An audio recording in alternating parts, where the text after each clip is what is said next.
Bueno, muy buenas tardes. Este es el segundo video que hacemos sobre gasto cardíaco y lo vamos a dedicar a hablar sobre los determinantes del gasto cardíaco, que fue lo último que quedamos en el video anterior. Los determinantes del gasto cardíaco básicamente son condiciones o variables que modifican el gasto cardíaco, ya sea que lo aumenten o lo disminuyan. Entonces vamos a empezar pues a hablar de cada uno de ellos. Dijimos que el gasto cardíaco es igual a la frecuencia cardíaca por el volumen sistólico. Significa que cada vez que aumenta la frecuencia cardíaca, pues eso hace que aumente el gasto cardíaco, ¿sí? Y cada vez que aumenta el volumen sistólico, pues eso también hace aumentar el gasto cardíaco, pues porque su relación es directa. Sin embargo, aquí hay unas cosas que hay que considerar, porque como nosotros no somos absolutamente lineales, entonces esto es una relación que puede ser de doble filo. Es decir, si aumenta demasiado la frecuencia cardíaca, el tiempo que hay para la sístole y la diástole, es decir, el tiempo del ciclo cardíaco se acorta. Y si se acorta demasiado, se sacrifica demasiado la diástole y eso puede generar disminuciones del volumen sistólico. Así que aumentos extremos de la frecuencia cardíaca terminarían disminuyendo el volumen sistólico, lo que generaría pues disminuciones del gasto cardíaco. ¿Sí ven? No es del todo lineal. Pero en circunstancias fisiológicas, por ejemplo ejercicio, dentro de nuestros límites, por supuesto, hasta el 85% de nuestra frecuencia cardíaca máxima, por ahí, pues los aumentos de frecuencia cardíaca, pues lo que van a hacer es aumentar el gasto cardíaco, porque gracias a la ley de Franz-Starling, todo el líquido que se ha eyectado va a ser reemplazado por el aumento del retorno venoso y todo va a estar muy bien. Bueno, entonces los dos determinantes del gasto cardíaco son pues la frecuencia cardíaca y el volumen sistólico. A su vez el volumen sistólico depende de estas tres variables que son la precarga, la poscarga y la contractilidad. Hablemos primero de la frecuencia cardíaca. Ya habíamos hablado en otro video que la frecuencia cardíaca máxima es determinante para el ciclo cardíaco. Lo hablamos, que tenemos una frecuencia cardíaca máxima y que entre más adultos somos, pues esa frecuencia cardíaca máxima es un valor más pequeño porque obedece a una fórmula, que es 220 menos la edad. ¿Qué quiere decir esto? Pues que entre más edad tengamos, los ciclos cardíacos, pues tenemos menos ventaja de aumentar la frecuencia cardíaca. ¿Qué pasa si aumentamos la frecuencia cardíaca por encima de esa frecuencia cardíaca máxima? Pues los ciclos cardíacos se vuelven demasiado cortos y ustedes ya saben que tenemos unas fases, la fase de la sístole y la fase de la diástole, que es más larga. Durante la diástole es el llenado ventricular y si acortamos demasiado la diástole, pues el ventrículo no se va a llenar bien, lo que se va a ver reflejado en disminuciones del volumen sistólico, que es lo que eyectamos. Y si disminuimos el volumen sistólico, pues disminuimos el gasto cardíaco, como ya lo dije. Generalmente, en todo momento, nosotros tenemos una prevalencia del tono vagal. ¿Qué significa eso? Que el sistema parasimpático predomina porque pasamos el mayor tiempo posible del día, lo pasamos en reposo, durmiendo, sentados, calmados, y eso hace que el parasimpático tenga más poder sobre el corazón. Significa que él modula hacia la baja la frecuencia cardíaca. Parte de esto está relacionado con la bradicardia de los deportistas, que se explica que hay dos hipótesis para explicarla. Una es la predominancia vagal, es decir, la mayor liberación de acetilcolina sobre el corazón y también la mayor liberación de óxido nítrico de las células endoteliales que hace que disminuye la resistencia vascular periférica, lo que hace que el corazón pues tenga que contraerse menos veces para generar el mismo aporte sanguíneo a los diferentes órganos. Entonces son como varias de las hipótesis que hay para explicar la bradicardia del deportista de resistencia, ¿no? Es decir, el que hace deporte de resistencia, de fondo, no el que hace deportes de potencia, es decir, levantamiento de pesas y correr 100 metros planos y cosas de grandes estallidos energéticos, porque ellos generalmente no son bradicárdicos. Bueno, entonces, sumando estas dos variables, nosotros tenemos un efecto protector. Yo les hablaba en algún video de lo del colchón que tenemos durante la fase de llenado lento o diastasis. La fase de llenado lento o diastasis aporta apenas el 5% del llenado ventricular. Cuando uno aumenta su frecuencia cardíaca, entonces ya sabemos que tenemos dos fases, una que es la sístole y otra que es la diástole, que es más larga. Y la diástole a su vez se divide en llenado rápido y llenado lento. Ese llenado lento es el que nosotros cuando aumentamos nuestra frecuencia cardíaca sacrificamos. Y lo sacrificamos haciendo que solamente, si aumentamos mucho nuestra frecuencia cardíaca, solo se disminuya el 5% del llenado ventricular. Entonces, para eso es que existe esa fase durante el ciclo cardíaco, para servirnos de colchón y poder aumentar la frecuencia cardíaca, pues a nuestros límites de la frecuencia cardíaca máxima. Ahora bien, ¿qué pasa cuando con respecto a la contracción auricular? Entonces, eso es otra cosa. La contracción auricular aporta del 20 al 25% del llenado de los ventrículos, ¿no? Entonces, ¿qué pasa cuando la frecuencia cardíaca está bien, pero las aurículas no se están contrayendo adecuadamente, como por ejemplo en fibrilación auricular? Durante la fibrilación auricular, hay potenciales de acción que se generan de manera ectópica por toda la aurícula en más o menos puntos. Hay unos puntos ya que los cardiólogos tienen identificados, que luego empiezan a solucionar por un procedimiento que se llama ablación por radiofrecuencia. Pero bueno, digamos que la fibrilación auricular es que se generan potenciales de acción en diferentes puntos, lo que hace que las aurículas no se puedan contraer todas al mismo tiempo y empiecen a vibrar, a temblar. Eso hace que la última fase de la diástole, recuerden que la diástole era llenado rápido, llenado lento, y al final había una que era la contracción auricular. Si esa contracción auricular no se da, eso disminuye en un 20% el llenado, lo que disminuye el volumen sistólico al final, ¿no? Entonces, ¿a quién le afecta más esta disminución de llenado? A los pacientes más ancianos. Cuando nosotros disminuimos el volumen sistólico, ¿cierto? O sea, la cantidad de sangre que se eyecta, entonces a la aorta va a llegar menos sangre.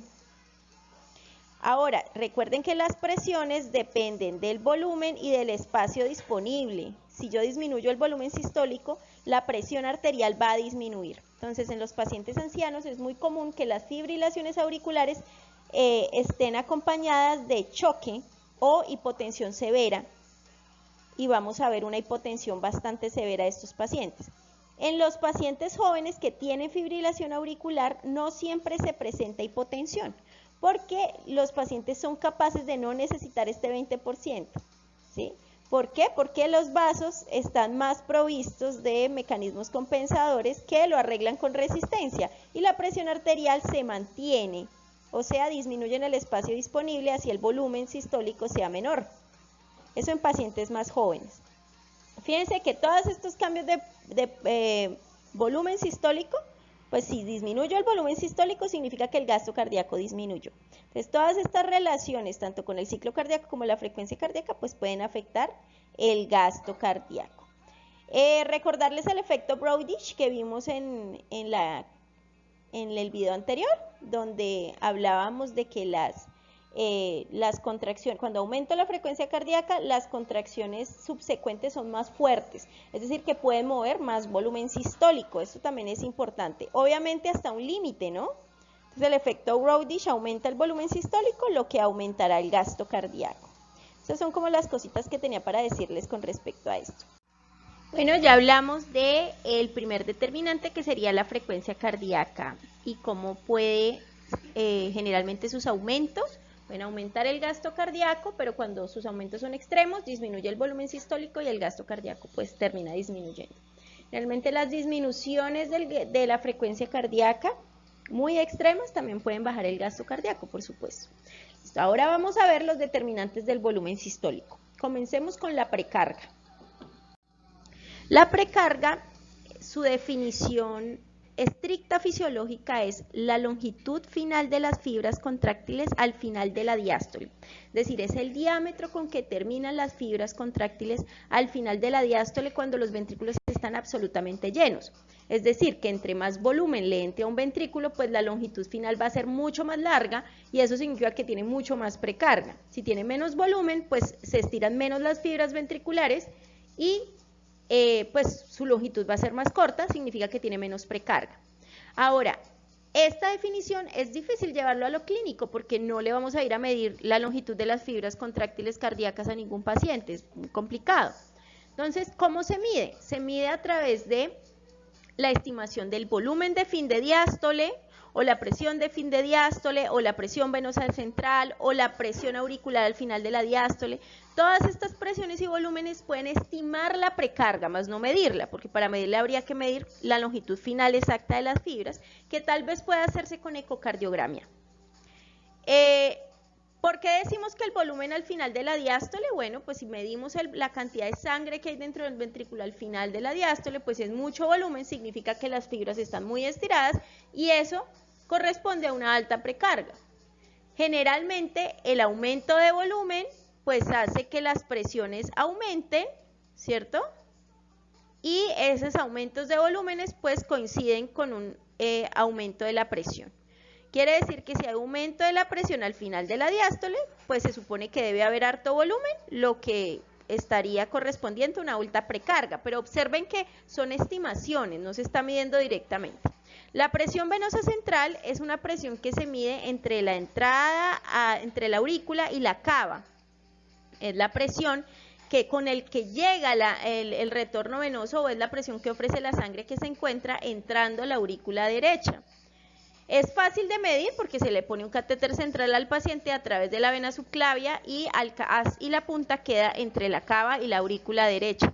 Así que se puede estimar la presión venosa central. La presión venosa central, pues ¿quién la genera? El volumen que está entrando a la aurícula. Si es mucho volumen, pues eso finalmente estirará mucho el ventrículo y se supone que las PVCs altas pues coinciden con aumentos de la precarga. Pero eso no siempre es así porque a veces los pacientes tienen dificultades de espacio, dificultades de poder dilatar las aurículas porque están muy rígidas por temas de hipertrofia o por otros temas, y eso hace que las PVC sean altas, pero no significa que tengan buena precarga, entonces puede ser una medida muy engañosa.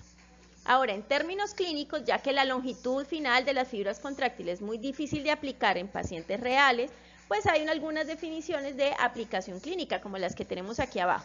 Entonces, precarga es el término que se da a la presión con que se distiende el ventrículo del corazón al finalizar el llenado pasivo y la contracción auricular. En el caso de que la cámara no sea mencionada, usualmente se asume que es el ventrículo izquierdo. Otra podría ser, es la tensión pasiva de la pared ventricular al momento de la contracción y está determinada por el volumen de fin de diástole. Estas dos definiciones son aproximaciones clínicas a la interpretación fisiológica, que es esta. Muy bien, la precarga de todas maneras depende de la curva de Frank y Starling. ¿Qué significa eso? Estos dos conceptos están muy relacionados porque hablamos de que cuando hay muy buena precarga, significa que entró muy buen volumen, que distendió muy bien las paredes y eso va a activar la ley de Frank-Starling, que entre más volumen y entre más yo estire las fibras musculares cardíacas, pues ellas se van a contraer con mayor fuerza. Es decir que si aumentamos la precarga, estaríamos aumentando la contractilidad también, respetando los límites fisiológicos. Entonces, este concepto se ha usado en la clínica para poder dar solución a la deshidratación de los pacientes y mejorar el gasto cardíaco dependiente de la precarga. Es decir, si usted observa a un paciente que está deshidratado, que tiene bajo gasto cardíaco, pues una de las cosas que usted debe descartar es si tiene problemas de precarga. Y para eso está esta gráfica que es una relación entre el volumen sistólico y la precarga. Hay un área dependiente de precarga, que es esta, y hay un área independiente de la precarga. ¿Qué significa? Si el paciente se encuentra en el área dependiente de la precarga, si usted le coloca volumen, el volumen sistólico va a aumentar y usted va a ver un aumento en la presión arterial, porque acuérdense que la presión, cualquier presión depende del volumen y el espacio disponible. Y si es un paciente deshidratado, pues su problema es que tiene disminución de volumen sistólico y de volemia en general. Así que si usted aumenta la precarga, es decir, le pone líquidos, eso va a aumentar el volumen sistólico y el paciente va a empezar a aumentar su presión arterial y su precarga hasta un límite, ¿no? Ahora, si su paciente se encuentra en esta zona, la zona de precarga independiente, por más líquidos que usted le coloque, la presión arterial no se va a modificar para nada porque su hipotensión o su disminución de gasto cardíaco no está relacionada con precarga. Es decir, se encuentra en una zona independiente de la precarga. Generalmente estas pruebas se hacen con unas pruebas de capacitancia, que se pasan pequeños volúmenes de líquidos y se observan cambios en la frecuencia cardíaca y la presión arterial. Más adelante, cuando estén más grandes, por supuesto que van a tener la oportunidad de hacerlo. Bueno, la precarga a su vez tiene determinantes, es decir, cosas que aumentan o disminuyen la precarga, y básicamente son tres. La lusiotropía del corazón, es decir, qué tanto se puede relajar, el retorno venoso y la distensibilidad, pero relacionada con el espesor de la pared, ¿sí? Vamos a ver cada una de ellas. Recuerden que aún estamos en precarga. Con respecto a la lusiotropía, es decir, la relajación del corazón, esta distensibilidad o capacidad para distenderse es muy importante para el corazón, porque entre más se distienda el corazón, entre más distensible sea, pues más precarga va a poder almacenar, es decir, más se van a elongar las fibras, lo que va a generar que los ventrículos puedan almacenar más volumen. Así que en corazones que tienen dificultades de distensibilidad, es decir, baja lusiotropía, pues van a tener disminuciones de la precarga y a veces son un poco difíciles de evaluar. Esta es una gráfica de elasticidad, que es presión versus volumen, y observen que tenemos como un nivel normal, ¿no? Y cuando esta distensibilidad o elastancia se modifica, puede interferir con la inotropía. ¿Cómo es la cosa? Pues como es una gráfica de elastancia, aquí está disminuida, digamos, la elasticidad, o sea que está aumentada la distensibilidad, que se dilata con mucha facilidad. Fíjense que mucho volumen con disminuciones de presión, ¿sí? Ese exceso de distensibilidad o aumento de elastancia, como quieran decirle porque son contrarias, hace que el corazón se dilate demasiado, es decir, que la lusiotropía puede ser muy grande. Y ustedes dirán, no, pues qué bien, más precarga. Pero si es demasiada precarga, demasiado largas las fibras, pues el problema va a ser que no se va a poder contraer después adecuadamente, porque volver a su estado original va a ser más difícil, porque tiene disminuida la elastancia, que es la de volver a su estado original. Y además se va a llenar demasiado de líquido y eso puede ser perjudicial porque el corazón pueda que no pueda con toda esa precarga. Entonces, aumentos excesivos de la lusiotropía generan aumentos de precarga que no siempre son buenos, ¿cierto? Disminuciones de lusiotropía, pues generan disminuciones de la precarga. Pero en corazones normales, pues si usted tiene una lusiotropía adecuada, pues tiene posibilidad de generar precargas adecuadas y ya está. El segundo determinante de la precarga es el retorno venoso y yo creo que es el más importante. A su vez, ese retorno venoso depende de varias cosas. Lo primero es de la presión venosa periférica, lo segundo de la presión auricular derecha, tercero de la presión intratorácica, cuarto de la presión pericárdica y 6 de la contracción auricular, que ya la habíamos explicado anteriormente. 5, la presión generada por la ventilación mecánica, es una condición especial que se le debe sumar al paciente cuando está ventilado mecánicamente. Veamos entonces cada una de ellas. Recuerden que aún estamos en precarga, determinantes de la precarga, retorno venoso, y a su vez el retorno venoso tiene sus subdeterminantes, que son estos 5. Bueno, miremos la primera. Entonces, la presión venosa periférica.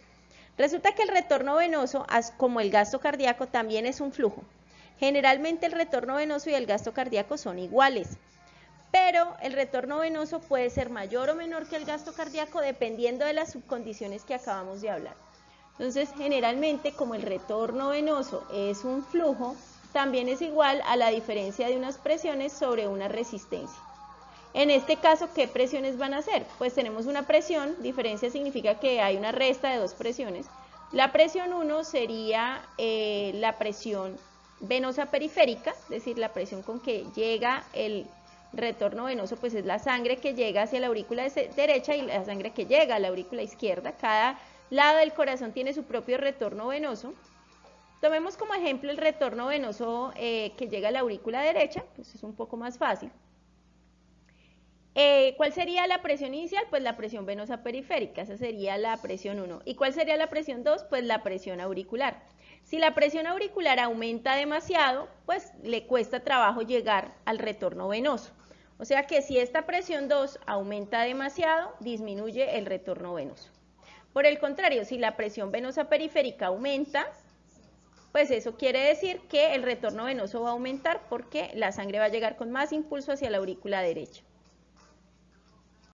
Entonces retomemos, el retorno venoso depende de una presión venosa periférica, de la presión auricular, que es una presión 1 y 2, que es la diferencia de presiones para lograr ese flujo que sería el retorno venoso. Entonces si aumenta esta presión 2, pues el retorno venoso sería muy difícil llegar a la aurícula, así que eso disminuye el retorno venoso, y si disminuye el retorno venoso, disminuye la precarga.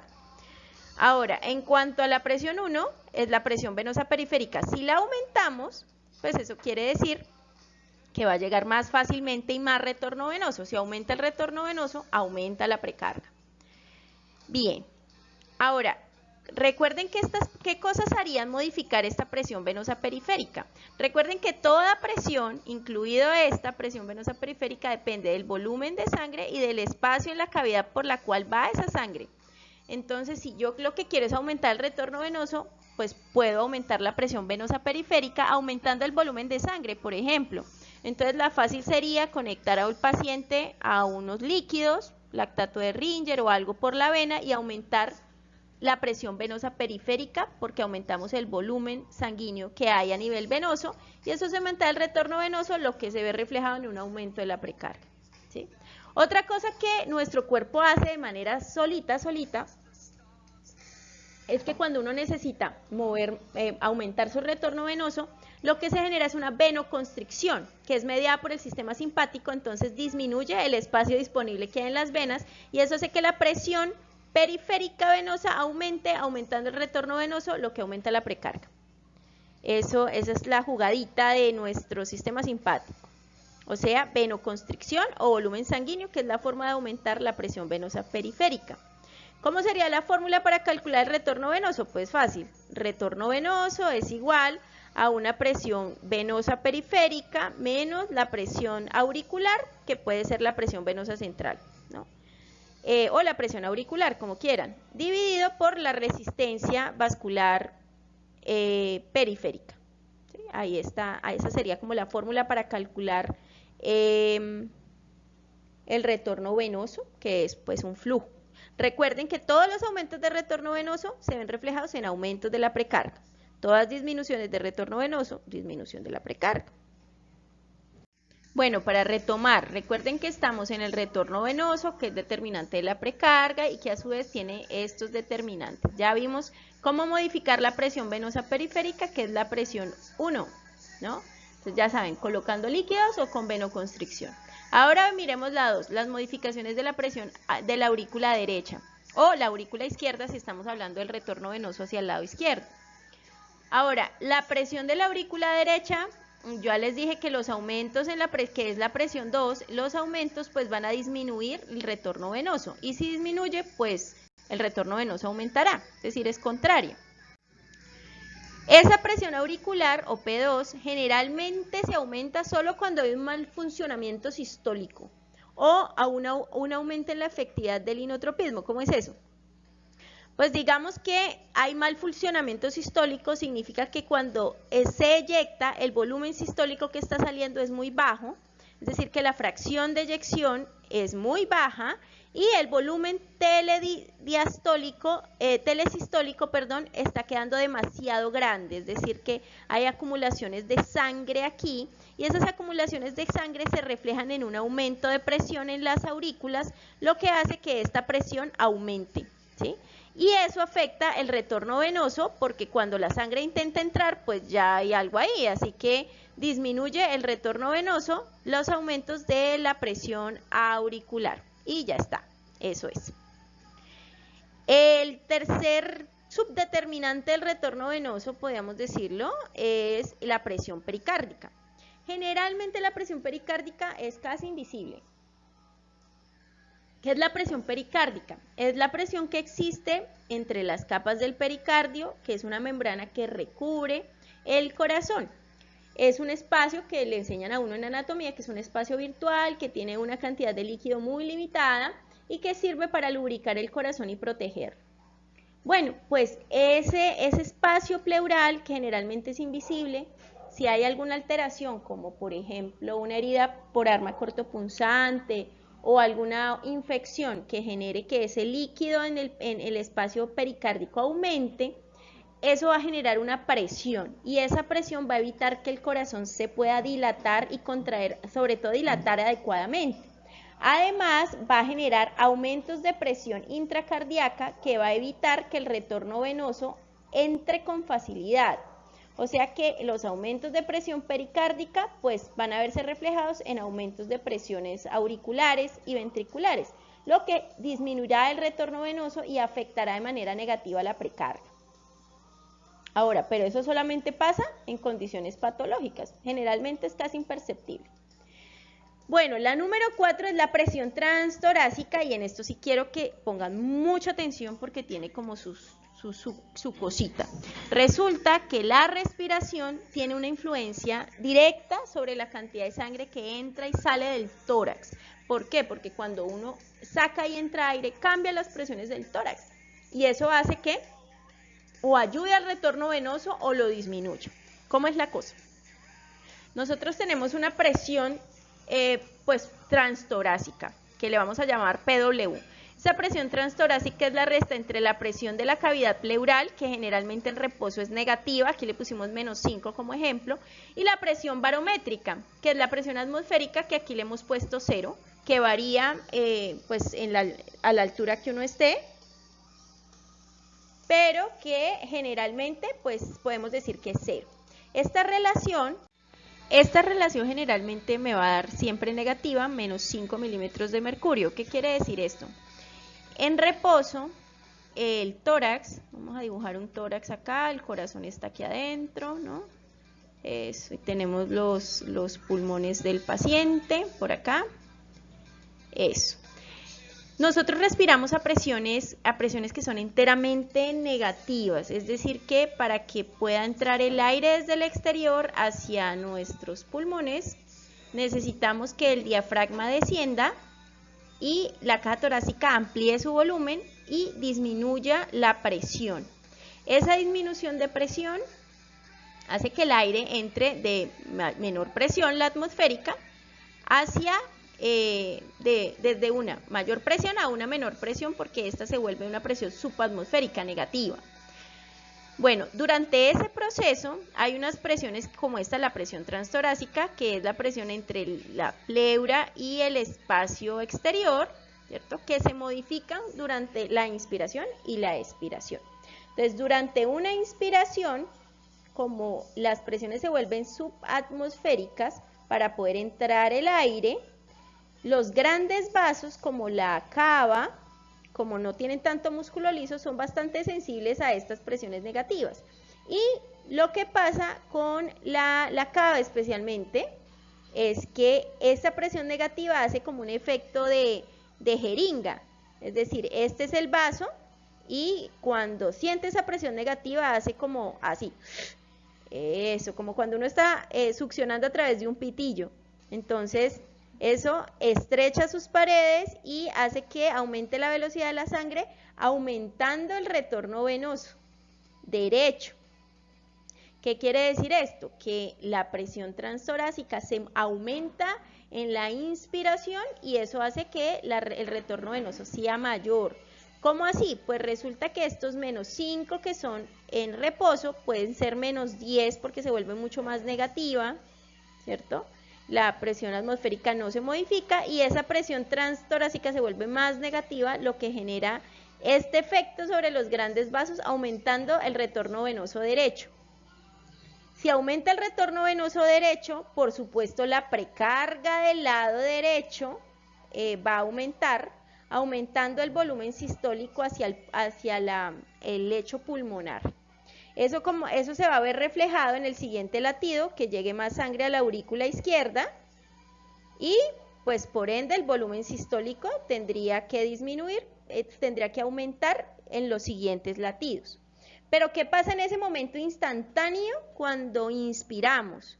Pues cuando inspiramos toda esa vuelta no se alcanza a hacer y el gasto cardíaco derecho, es decir, lo que se eyecta hacia el pulmón, es más alto o es mayor la cantidad de sangre que lo que se eyecta del lado izquierdo en ese momento en inspiración. ¿Por qué? Porque hay un aumento del retorno venoso en inspiración, lo que aumentó el gasto cardíaco derecho y hace que el gasto cardíaco izquierdo sea menor. Eso tiene unos efectos hemodinámicos bien interesantes porque resulta que eso va a hacer que la frecuencia cardíaca en inspiración aumente para compensar esa diferencia de gasto cardíaco que tiene con respecto al lado derecho. Entonces, si uno examina a un paciente durante la inspiración tiene incremento de la frecuencia cardíaca y puede tener disminuciones de la presión arterial de hasta 10 milímetros de mercurio en la sistólica y diastólica. ¿Por qué? Porque hay una disminución de volumen sistólico en la inspiración. ¿Por qué efecto? Porque recuerden que estamos en presiones que son negativas, que ayudaron a aumentar el retorno venoso, pero ponen límites a sacar la sangre del tórax, porque la presión es negativa. Ahora, durante la expiración, es decir, sacar el aire, pasa todo lo contrario. Las presiones del tórax se vuelven positivas, el retorno venoso disminuye, pero sacar la sangre del corazón o el gasto cardíaco aumenta, ¿sí? Entonces ahí vemos aumentos de la presión arterial y disminuciones de la frecuencia cardíaca. Más adelante vamos a estudiar un poquito más esto porque es un poco complejo, pero quiero que lo tengan muy en cuenta para poderlo retomar más adelante. Bueno, ya vimos casi todas, vimos cómo modificar la presión venosa periférica para aumentar o disminuir el retorno venoso, vimos cómo modificar la presión de la aurícula derecha, vimos cómo se comporta la presión intratorácica en expiración e inspiración. Recuerden, en inspiración aumenta el retorno venoso, pero la salida del corazón disminuye, lo que aumenta la frecuencia cardíaca y puede disminuir la presión arterial. Miramos lo de la presión pericárdica, que usualmente no pasa nada, a menos que el pericardio se llene de líquido. Y finalmente me falta esta, ¿cómo afecta la contracción auricular? Aunque ya lo había puesto en el ejemplo al inicio del video, de que cuando no hay una contracción auricular adecuada se pierde el 20% del llenado, lo que disminuye la precarga, ¿no? Entonces, si hay fibrilación auricular o no hay contracción auricular por alguna razón, la precarga disminuye hasta el 20%. Pero ¿esto a quién afecta más? A las personas adultas mayores. Luego también discutimos mucho al respecto para que ustedes lo tengan en cuenta. Bueno, finalmente, ¿qué pasa con el retorno venoso cuando la persona está ventilada mecánicamente? ¿Qué es estar ventilado mecánicamente? Es tener un tubo orotraqueal que pasa a la boca, atraviesa la tráquea y lleva aire de forma artificial a los pulmones. Resulta que eso se hace muy contrario a cómo respiramos fisiológicamente. Para nuestra respiración fisiológica, recuerden que el diafragma baja y en el tórax, digamos que este es una persona, en el tórax las presiones se vuelven subatmosféricas para que el aire entre de mayor presión a menor presión. Pero cuando ventilamos a alguien mecánicamente, lo que estamos haciendo es que no modificamos la presión del tórax, sino que aumentamos mucho la presión y la respiración se hace a presiones positivas. Eso significa que durante la inspiración hay grandes presiones positivas sobre el tórax, lo que disminuye el retorno venoso en inspiración, es decir, lo contrario a la respiración normal. Los grandes aumentos de presión en ventilación mecánica pueden disminuir tanto el retorno venoso que disminuyen demasiado la precarga, lo que disminuye el volumen sistólico, lo que acaba por disminuir el gasto cardíaco y el paciente incluso puede morir si esas cosas no se manejan adecuadamente. Bueno, al final del video de ciclo cardíaco vimos el diagrama de Wiggers y les dije que lo tuvieran muy presente porque lo íbamos a requerir. Entonces en este momento lo vamos a requerir. El área bajo la curva de morada simboliza lo que es un ciclo cardíaco normal, ¿no? Entonces aquí está la fase de llenado rápido, lento, la contracción auricular, la contracción isovolumétrica, la eyección rápida y lenta, la relajación isovolumétrica, ¿no? Ahí están. Entonces traten de identificar dónde se cierran y se abren las válvulas. El área bajo la curva rosadita representa un incremento en la precarga. Entonces esto nos va a mostrar ¿qué efectos tiene sobre el diagrama de Wiggers el aumento de la precarga? Entonces fíjense que aquí vamos de A a B hasta C, pero ya no C', sino C rojita, ¿sí? Que hubo un aumento de la precarga el ventrículo se dilató más porque llegó más volumen y ya no tenemos 120 mililitros de volumen telediastólico, sino que tenemos mucho más, pongámosle, no sé, 150 mililitros. ¿Qué va a pasar con este aumento de la precarga? Va a haber una contracción isovolumétrica igual, ¿cierto? No cambió, la cantidad de presión fue la misma, pero durante la eyección se eyectó con mayor fuerza y fíjense que el volumen telesistólico es el mismo que el anterior, es decir, que se eyectó más sangre. En vez de que se eyectaran 70 mililitros, se eyectaron 100 mililitros, es decir, antes teníamos 120, eyectábamos 70 y quedamos con 50. Ahora tenemos 150, eyectamos 100 y quedamos con 50. ¿Vieron? Es decir, que los aumentos de la precarga aumentan el volumen sistólico y lo probamos en el diagrama de Wiggers. Bueno, entonces revisamos ya la precarga, qué es su concepto y cuáles son sus determinantes, que era pues la luciotropía, el retorno venoso con todos sus subdeterminantes y finalmente nos queda la distensibilidad, que en este caso se refiere al grosor de la pared. Cuando el grosor de la pared es demasiado grande, tanto el ventrículo derecho como el izquierdo, es decir, que hay una hipertrofia de tipo concéntrico, la precarga puede aparecer disminuida, porque hay poco espacio donde poner volumen, lo que genera poco estiramiento de las fibras musculares. Así que ese excesivo espesor no conviene a la precarga. Tampoco que sea demasiado delgada la pared, es decir, que haya una hipertrofia excéntrica o excesiva dilatación, porque eso aumenta demasiado la precarga, a veces a niveles que el corazón finalmente no puede manejar, es decir, se almacena demasiado líquido, que la pared miocárdica no está en capacidad de eyectar por disminuciones de la contractilidad. Entonces esos serían los tres determinantes de la precarga. Bueno, ya hemos revisado la influencia de la frecuencia cardíaca sobre el gasto cardíaco y la influencia del volumen sistólico, pero hemos hablado solamente de la precarga.